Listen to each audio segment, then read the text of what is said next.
Halo hai sobat, kembali lagi bersama Indorekor, yang akan selalu menyajikan info terbaru seputar Grand Prix dunia. Keputusannya bergabung dengan tim Gresini Racing di MotoGP 2024. Banyak pertanyaan mengenai kemungkinan kembalinya Marc Marquez ke tim Honda.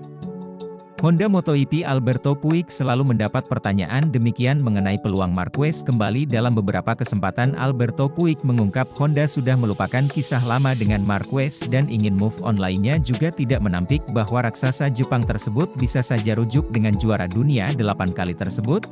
Ingin rujuk atau tidak, cuma ada satu cara untuk membawa kembali MM93. Salah satu cara adalah menciptakan motor yang kompetitif yang bisa bertarung demi kemenangan di Grand Prix. Jika demikian maka bukan hanya Marquez yang usianya sudah 31 tahun. Bintang-bintang muda MotoGP pun pasti akan berminat lagi bergabung ke Honda. Puig mengakui jalan timnya untuk menciptakan motor kompetitif pastinya masih membutuhkan waktu. Sejauh ini Honda RC23, yang baru menunjukkan proses positif meski masih banyak pekerjaan rumah yang harus dikerjakan. Salah satu kesulitan adaptasi perpindahan motor dari Honda ke Ducati masih dirasakan Marc Marquez. Kesalahan sepele bahkan masih sering dilakukan. Tidak mudah memang mengubah kebiasaan yang telah dilakukan sejak lama untuk berpindah pada suatu lingkungan atau perangkat baru. Apa yang dirasakan Marc Marquez juga sama ketika menunggangi Desmosedici EP23 Ducati selama tes MotoGP Valencia, sampai 2 kali tes pramusim di Sepang dan Qatar. Rupanya juara dunia kalau itu masih diliputi kesalahan, belum sampai soal adaptasi motor pada stop ban dan sebagainya. Marquez ternyata juga melakukan kesalahan-kesalahan sepele, suatu hal yang sudah siap akan diterima jika kembali dilakukan. Ketika memulai balapan pertama nanti pada MotoGP Qatar 2024 di sirkuit Losail 8 hingga 10 Maret 2024, biasa menunggangi motor Honda selama 10 tahun mendadak ganti ke motor pabrikan Italia yang lebih gahar dan penampilan yang sangat berbeda jelas akan jadi PR tambahan bagi Marquez. Pembalap berjuluk si semut dari Charcera itu pun tidak ingin berekspektasi terlalu tinggi pada balapan pembuka di Qatar nanti. Marc Marquez juga berharap ketika melakukan kesalahan saat nanti akan membuat beberapa kesalahan dalam balapan itu bagian dari proses ini. Saya harus tetap tenang dan melanjutkan apa yang sudah saya lakukan di tes pramusim agar ada balapan di mana saya akan kesulitan, tetapi jika saya harus kesulitan ya saya akan menderita, akan ada hari-hari yang lebih sulit ke depan. Tapi saya hanya ingin mencoba menikmatinya, dan pada hari Selasa lalu saya menikmatinya. Kita lihat saja nanti, masih banyak hal yang harus saya pelajari, pungkas dia. Nasib si anak Mas Francesco Bagnaia bersama Ducati di tahun 2025 akhirnya dibahas.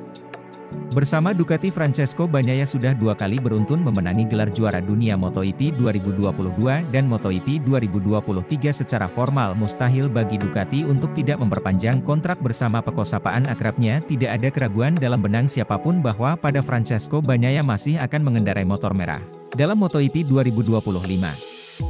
Negosiasi sedang dalam tahap akhir dengan manajemen Ducati, tapi belum ada tanggal yang ditetapkan untuk penandatanganan kontrak baru selama presentasi resmi motor barunya.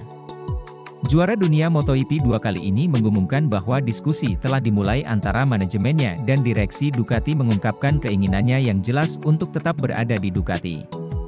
General Manager Gigi Dall'Igna telah menyatakan keinginannya untuk mendapatkan kesepakatan baru sebelum dimulainya Grand Prix, sementara juga menunjukkan bahwa konflik tersebut rumit untuk dibuat mengingat satu pembalap Italia itu dengan Pecco Bagnaia yang baru saja mendominasi 2 sesi tes pramusim MotoGP. Davide Tardozzi mengatakan bahwa negosiasi berjalan dengan baik, kami sedang mendiskusikan detail terakhir dengan manajemennya. Pecco sudah fokus pada kejuaraan 2024 dan melihat bagaimana balapan pertama di Qatar berlangsung. Tapi kami mencoba menyelesaikan semuanya segera mungkin, tidak ada tenggat waktu, kedua belah pihak ingin terus bersama. Pecco ingin tetap bersama Ducati dan kami juga ingin dia tetap bersama kami, jadi saya pikir ini hanya masalah waktu. Kami akan mencoba melakukannya sesegera mungkin, tetapi sekali lagi tanpa terburu-buru. Saat ini ada 4 pembalap yang memiliki ikatan kerja hingga 2024. Brad Binder yang telah memperpanjang kontrak jangka panjangnya dengan KTM, dan Pedro Acosta yang kesepakatan yang masih dirahasiakan.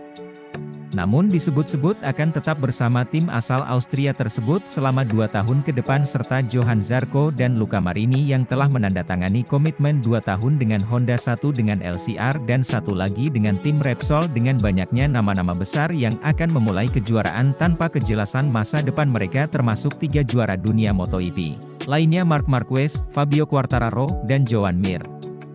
Bursa transfer kemungkinan akan terbuka lebar di tim Ducati tentu akan menjadi yang paling dicari dan tidak ada kekurangan pelamar. Enea Bastianini harus membuktikan diri jika tak mau digeser. Pertama-tama kami harus menyelesaikan beberapa hal dengan Pecco dan kemudian kami akan melihat bagaimana situasinya untuk posisi kedua. Enea ini adalah salah satu yang kami lihat tapi kami akan mengambil sedikit waktu lagi untuk menentukan pembalap untuk 2025 dan 2026. Tandas Davide Tardozzi. Jelang MotoGP musim 2024, Direktur Tim Monster Energy Yamaha Massimo Meregalli memberikan penilaian yang sangat jujur mengenai perkembangan tim Yamaha 2024. Mereka mengatakan pihaknya mendapat kejutan, bahwa perkembangan motor musim ini sejalan dengan visi dan misi awal. Namun sayangnya, di saat bersamaan kompetitor juga semakin meningkat. Di sini kami dapat membuktikan apa yang kami lihat di Malaysia sebab perbaikan yang kami lakukan di sana pada dasarnya kamu lihat di sini, dengan sedikit peningkatan pada kecepatan tertinggi, kata Meregalli dilansir dari Krels, Minggu 25 Februari 2024. Meregalli mengatakan meski top speed Yamaha YZR M1 2024 meningkat tapi di sisi lain begitu pula dengan motor lawan. Sehingga yang terjadi kesenjangan antara motor Yamaha dan yang lain tetap terjadi. Pembalap yang namanya sempat meroket di ajang MotoGP, Andrea Iannone, sempat absen balapan selama 4 tahun karena sanksi menggunakan doping. Pada tahun 2024 Andrea Iannone memutuskan kembali balapan dengan mengikuti kejuaraan dunia Superbike atau World Superbike. Hebatnya, Andrea Iannone bisa langsung naik podium. Dia finish ketiga pada seri Phillip Island, Australia hari Sabtu 24 Februari 2024 memperkuat tim Go11 Ducati. Andrea Iannone berselisih 2,630 detik dari pemenang balapan Nicolo Bulega. Usai balapan ini Andrea Iannone mengaku seperti mimpi bisa langsung merasakan podium pada balapan pertama ajang World Superbike. Nasib Trackhouse Aprilia Davide Brivio berharap timnya bisa memanfaatkan situasi sulit Honda dan Yamaha di MotoGP 2024. Brivio juga cukup yakin para pembalapnya punya potensi dalam persaingan gelar juara. Seperti diketahui menjadi bagian dari Aprilia Racing di MotoGP 2024 sebagai tim satelit tim asal Amerika Serikat itu pun langsung bertindak cepat dengan merekrut Davide Brivio yang memiliki banyak pengalaman di MotoGP. Sementara MotoGP 2024 jadikan comeback dari Davide Brivio. Setelah sempat berada di Formula One atau F1, pria berusia 59 tahun itu sempat membawa Joan Mir menjadi juara MotoGP 2020 bersama Suzuki X-Style. Davide Brivio pun ingin Aprilia bisa mengambil keuntungan dari situasi Yamaha dan Honda yang sedang mencoba untuk kembali tampil kompetitif. Lebih lanjut, Davide Brivio menjelaskan Aprilia bisa menjadi salah satu penantang gelar tetapi dengan syarat menghadapi pembalap dan tim yang sedang mendominasi. Selain itu ia senang berada di Aprilia karena menjadi salah satu tim terbaik dalam karirnya.